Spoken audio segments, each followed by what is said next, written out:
They were looking for ancient Egyptian artifacts, but they found something very dangerous. An ancient evil had come out, and now that it had been disturbed, it was starting to kill. Everyone thought so, but Detective Hercule Poirot had his own opinion about it. Dear friends, do not forget to subscribe to the channel. It is very important. Thank you very much. Lord Henry Willoughby was a well-known philanthropist who generously invested in projects to study ancient civilizations. His main passion was archaeological excavations, and he has devoted the last few years to financing an ambitious project, the search for the tomb of the ancient Egyptian pharaoh Amenhotep II. Scientists and enthusiasts joined forces and began large-scale excavations in the desert under his patronage. Both valuable artifacts and new information about the reign of the mysterious pharaoh could be hidden in the ancient tomb, which further warmed up the public's interest. That evening, Lord Willoughby was in the library of his luxurious home. Surveillance cameras captured him sitting in an armchair, flipping through the excavation report on a tablet. It was almost midnight on the clock. The signal from the camera suddenly stopped at exactly 23:47, and when the security staff tried to restart the cameras, they found that Lord was lying unconscious on the floor. A few minutes later, the medical team arrived, but it was too late. Lord Willoughby died. The news of his death spread like lightning around the world, making headlines in international publications and causing a storm of discussions on social networks. The media and bloggers seized on a curious detail, a glitch in the camera recording, which left a minute gap in the events. No matter how mundane it might look, a heart attack or an accident, but the absence of a piece of recording has become a reason for rumors and speculation. Some Twitter users and bloggers immediately linked the death of the Lord with the curse of the pharaoh, an ancient legend allegedly punishing those who violate the peace of the tombs. Subscribers and online resources fueled the theory. The curse has already made its first sacrifice. One blogger even found an excerpt of an ancient text that said that whoever disturbs the king's sleep will meet his doom. This text immediately spread across the web, adding an ominous atmosphere. By the end of the day, hashtags related to the curse of the pharaoh had become one of the most popular. Videos with discussions, mysterious quotes, and even photos allegedly taken from ancient manuscripts flooded social networks and news portals. Soon, news reports appeared that Lord's widow, Lady Willoughby, refused to comment on the situation, but sources close to the family announced her intention to find a detective to investigate this mysterious death. Lady Margaret Willoughby, the widow of Lord Willoughby, was a woman of iron self-control and a determined disposition. Despite the tragedy, she did not allow herself to break down. The press and rumors about the curse were the last thing she was willing to put up with. She wanted not only to find out the truth, but also to dispel dangerous myths in order to honor her husband's memory. In search of answers, she turned to the best detective in London, Hercule Poirot. Poirot, along with his faithful friend and assistant Captain Hastings, accepted the lady's invitation and quickly organized the trip. By this time, other excavation participants were already in Egypt, concerned about a series of strange deaths that occurred shortly after the death of Lord Willoughby.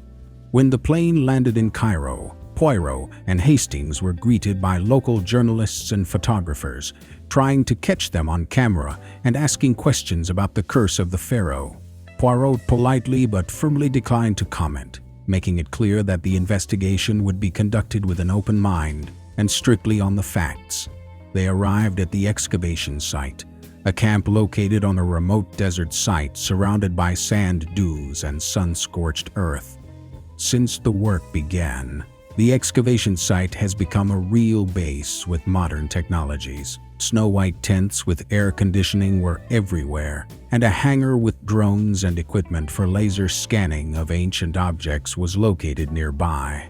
Access to satellite images and thermal cameras allowed specialists to explore deeper into the layers of the Earth without destroying artifacts. On the way to camp, Hastings stared at the equipment. The equipment at the excavation site was impressive. Drones hovered in the sky, transmitting video from a height. Experts checked tablets with digital maps, and laser scanners scanned the ground, determining the exact contours of underground rooms. There was an atmosphere of work here, but there was also something disturbing in the air. When Poirot and Hastings arrived, they were greeted by the excavation manager, Mr. James Carter. He explained that they are doing everything possible to work normally, despite the wave of rumors and tragic cases. After Lord Willoughby's death, concern spread among the expedition members, especially after other mysterious incidents followed. "Everyone is talking about the curse, Mr. Poirot," Carter said stiffly, pointing to the camp. "But that's just superstition, isn't it?" "I am a practical man, Monsieur Carter," replied Poirot, looking around the camp and fixing every detail with his penetrating gaze. "Curses are just words that people use to explain things that are beyond their comprehension. We will soon find out the truth." At the camp, Poirot and Hastings were given a small tent equipped with everything necessary for work, including satellite internet and security cameras. Poirot left his things, went up to Hastings and asked with a smile, "And what, my friend, do you think about this curse?"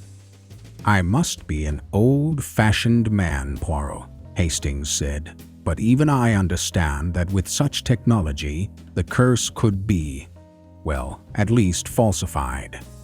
Poirot, with a slight inclination of his head, murmured, "Perhaps, Hastings. But curses sometimes live not in tombs, but in the hearts and minds of people." Poirot, following his careful approach, decided to observe the remaining members of the expedition first. Each of them not only went about their work, but also behaved warily, as if hiding something. Only a few people remained in the camp, among whom were Dr. Tossou, the chief archaeologist, Mr. Blake, the financier and representative of the sponsors of the project, and, of course, Lady Willoughby, the widow of the Lord, who came to continue her husband's work. Dr.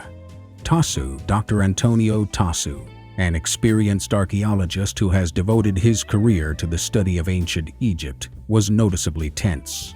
At first glance, his anxiety seemed natural because he had not only to cope with unexpected deaths, but also to respond to the demands of sponsors and the press, which haunted him.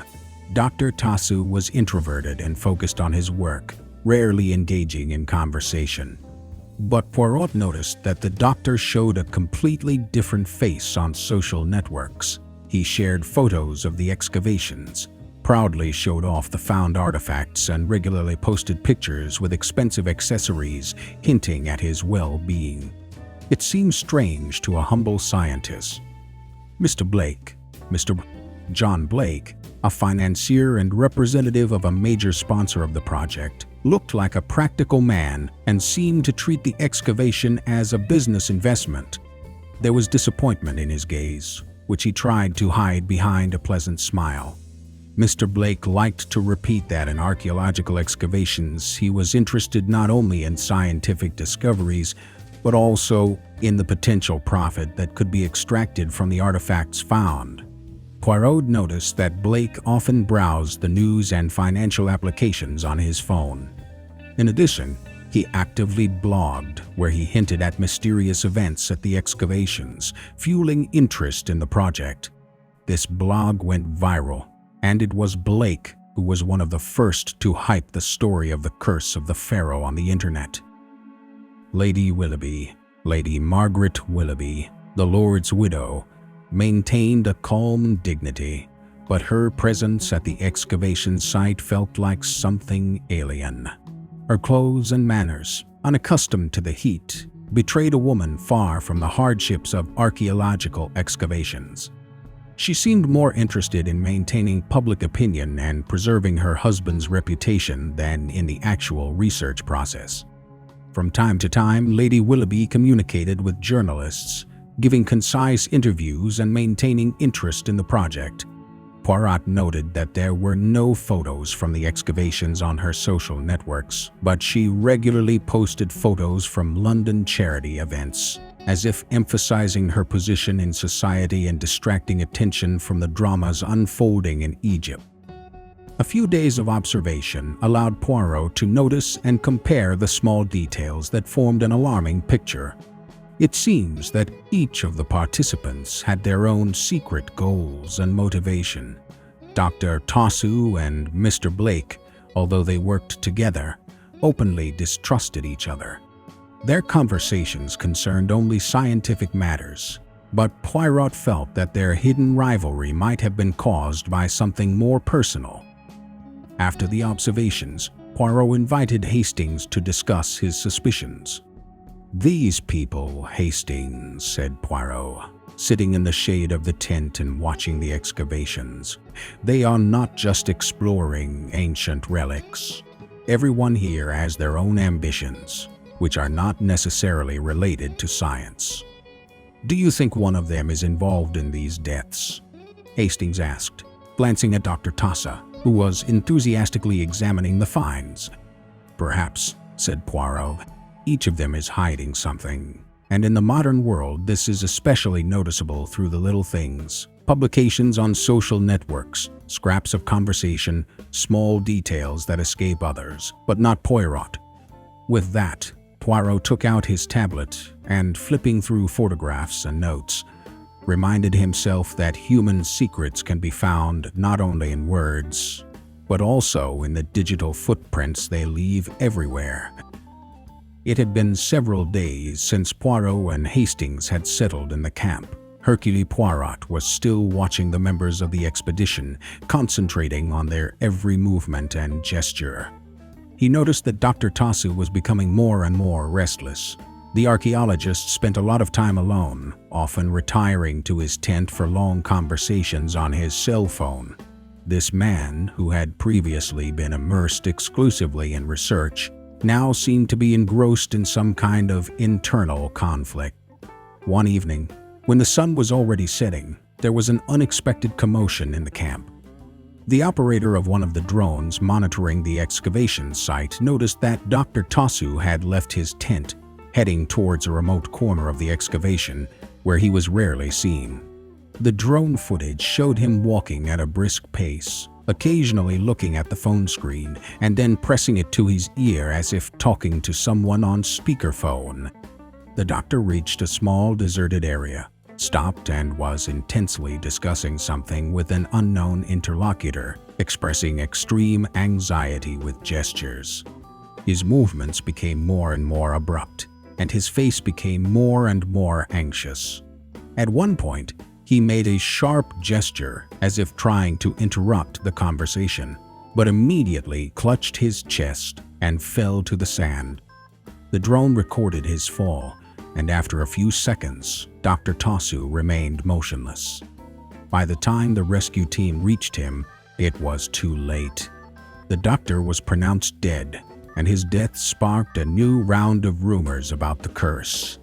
The press immediately picked up the news, spreading it in the headlines. The curse of the pharaoh claimed another life. Poirot and Hastings were shocked, but Poirot was already prepared for such an opportunity. When he carefully examined Dr. Tossou's phone, he found something strange. There were no traces of recent calls left. Everything was gone, as if someone had deleted the call records immediately after his death. The technical team tried to recover the data, but all attempts failed. "How is that possible, Poirot?" Hastings was amazed. "We have all these modern technologies in our hands, and still we can't find anything." "Ah, Hastings," said Poirot thoughtfully, "technology is a powerful weapon, but it is also an excellent cover. It seems that someone is very adept at manipulating digital footprints to cover up evidence." Poirot noticed another detail. There was a barely noticeable fingerprint on the phone screen, as if someone had forcefully pressed the device after the doctor's death. Perhaps this is how the last entries were deleted. It seemed that before his death, Dr. Tossou knew something that was bothering him. The question was, who could have killed him, and why or who forced him to go to the desert where he met his demise? Dr. Tossou's death has plunged the camp into deep anxiety. Someone was clearly trying to scare the expedition members by convincing them that the curse of the pharaoh really exists. But Poirot was sure that what was called a curse was actually a carefully thought-out human design. A few days after the mysterious death of Dr. Tossou, the camp was plunged into fear again. The disturbing talk about the curse of the pharaoh did not stop, and the atmosphere became even more tense. Poirot saw how anxiety permeated every corner of the expedition, and even the most skeptical staff began to believe in the fatal power of the ancient curse. And soon another death shook the camp. One morning, Miss Allison, one of the research assistants, noticed that Mr. John Blake had not returned from a trip to the desert where he had gone the night before. Mr. Blake had a habit of going off to meetings with partners, often getting in touch to discuss plans to monetize finds. However, this time he went missing. A few hours later, the excavation team anxiously sent drones and ground search teams to search for him. The drone managed to spot his car in the depths of the desert, far beyond the routes usually used for trips. The video from the height showed that the car was standing motionless, slightly askew, stuck in a sand dune. It seemed like the car hadn't moved for hours. When the search party finally reached the site, they found Mr. Blake dead at the wheel. Outwardly, it looked like a tragic accident, but the strangeness haunted Poirot. At first, it was unclear how a car equipped with GPS and fully functional equipment could fail so unexpectedly. The equipment did not record any attempts to call for help, and the GPS signal was cut off right before the car stopped. It seemed that someone had deliberately silenced the signal by disconnecting the car from the mains. As soon as the news of Mr. Blake's death reached the press, headlines mentioning the curse filled the news feeds. Article after article in different languages of the world talked about the mystical warning allegedly left by the ancients, and tourist interest in the excavation site skyrocketed. The hype around the curse was so great that it led to an uncontrolled influx of tourists and journalists into the camp. People tried to enter the territory, asking questions and demanding explanations, which caused irritation and fear among archaeologists. Poirot watched all this with extraordinary concentration.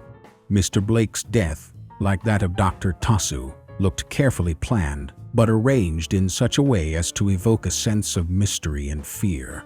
He wondered if someone was not just eliminating the expedition members, but deliberately arranging deaths in such a way as to intimidate the remaining ones and draw attention to the curse late in the evening. Poirot turned to Hastings. "Do you feel it, Hastings? This endless noise, this alarm that hung over the camp. Some strange shadow is pressing down on everyone, but this is not an ancient curse at all." "Are you saying that all deaths are not an accident or a curse?" Hastings asked, taken aback.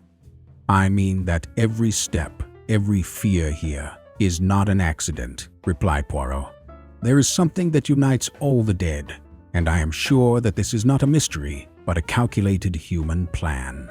Our enemy wants us to believe in ancient powers while he is operating from the shadows." Poirot knew that he had to find out which of the remaining participants in the excavation was willing to do anything for their own purposes. But whoever it was, he was clearly using the rumors of the curse as a mask for his true intentions. As Poirot gathered the details, he became more and more convinced that each of the deaths was not accidental but carefully planned. There was some kind of random digital glitch behind each incident, whether it was the disappearance of Dr. Tossou's call recording or the sudden failure of the GPS in Mr. Blake's car. Poirot noticed that these failures always occurred at crucial moments, when something important could shed light on what was happening. Left alone with Hastings in their tent, Poirot spread out photographs, printed recordings and screenshots from network cameras in front of him. "Look, my friend," said Poirot, pointing to the drone image of Dr. Tossou shortly before his death. "The technology here is as advanced as it is dangerous. But do you notice that all the mysterious incidents were connected with her malfunctions?" "That is the paradox, Poirot," Hastings replied excitedly. "With such equipment, this place should be the safest." Poirot nodded, but his gaze was focused and cold. "I am sure that someone is deliberately manipulating technology. These failures are not just a coincidence. They were used to cover their tracks. Every time technology fails us, valuable evidence goes missing. Dr. Tossou's fall was erased. Mr. Blake's GP's signal disappeared. And all this is so convenient for someone." He paused, examining the notes. "But why would anyone do that, Poirot? Does someone really believe in the curse and is trying to intimidate us all?" "No, Hastings. The curse is just a smokescreen. If you look at what is happening with a cold head, it becomes clear someone is trying to get unlimited access to the tomb." Hastings raised his eyebrows. "A treasure?" Poirot answered quietly, almost in a whisper. "Yes, maybe something valuable. The entrance to the tomb is strictly guarded, and every find is carefully recorded, but if someone has the opportunity to explore it freely, they will be able to get hold of ancient artifacts or something else that is hidden from view. Perhaps this someone is afraid that Lord Willoughby's research will lead him to a secret that he would prefer to leave untouched." Poirot began to speculate about which of the remaining campers might have the technical skills to organize such digital failures. Rumors of a curse made the team feel trapped, but Poirot knew that there was a clever and calculating mind behind it, masking its goals under ancient superstitions. Now he faced the most important task: to expose this ruse, revealing the one who had so carefully created the illusion of a curse in order to control not only the expedition, but also its access to ancient relics. The day came when Poirot decided to gather all the remaining members of the expedition in the center of the camp. Lady Willoughby, the few remaining assistants and technical specialists came to the meeting, who tried to remain calm despite the tension in the air. Everyone was waiting. Poirot, with his usual precision, laid out printed photographs, drone recordings, screenshots of missing data, and digital event logs on the table. "Gentlemen," Poirot began, "you have all been through a lot of upheavals lately, and each of you has seen how the EA curse took the lives of your colleagues. But what if I told you that there is no curse?" The listeners made a noise, exchanging worried glances. Poirot continued, "All the deaths were not a curse, but the result of a carefully planned conspiracy. This conspiracy was artfully hidden behind a series of malfunctions and digital failures, but each failure served as a cover, creating a convenient illusion of mystical power. It all started with Lord Willoughby, then Dr. Tossou and Mr. Blake." He looked at everyone with narrowed eyes. "However, it has now become clear to me that someone is behind these events who used the myth of the curse to hide his involvement in the crime. This man knew that digital footprints could be easily deleted or faked if he had access to the expedition's equipment." With these words, Poirot opened the laptop and demonstrated the analysis of the deleted data and the log of the camp's network activity. Behind all these accidental failures, there is one person who had remote access to the expedition data, who could manipulate digital records at any time.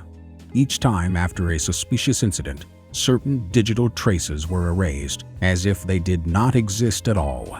This is only possible if someone intentionally gained access to the expedition's devices and programs by controlling the equipment from the inside.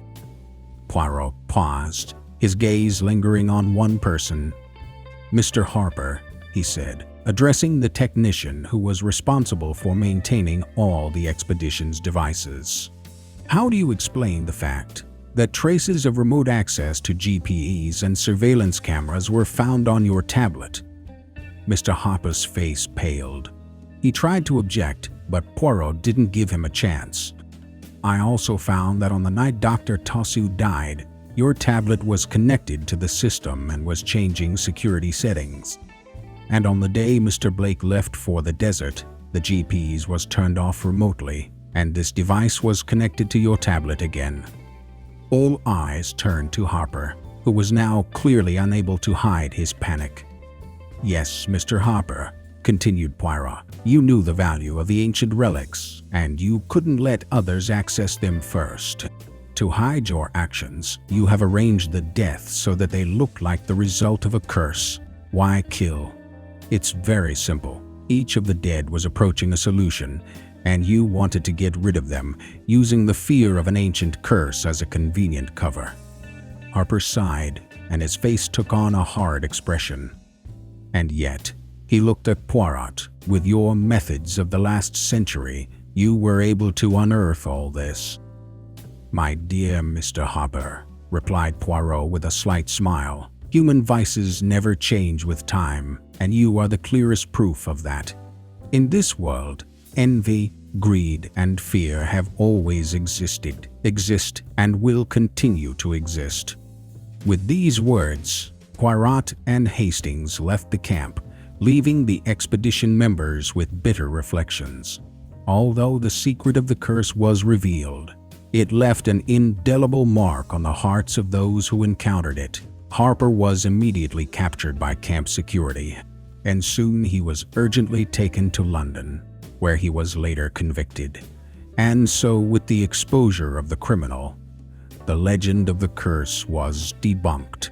Archaeologists and conspiracy theorists from the internet breathed a sigh of relief, realizing that all the troubles were caused not by ancient forces, but by human greed. Thank you for listening to this detective story to the end. If you enjoyed it, give this video a like, and don't forget to subscribe to the channel. All the best to you.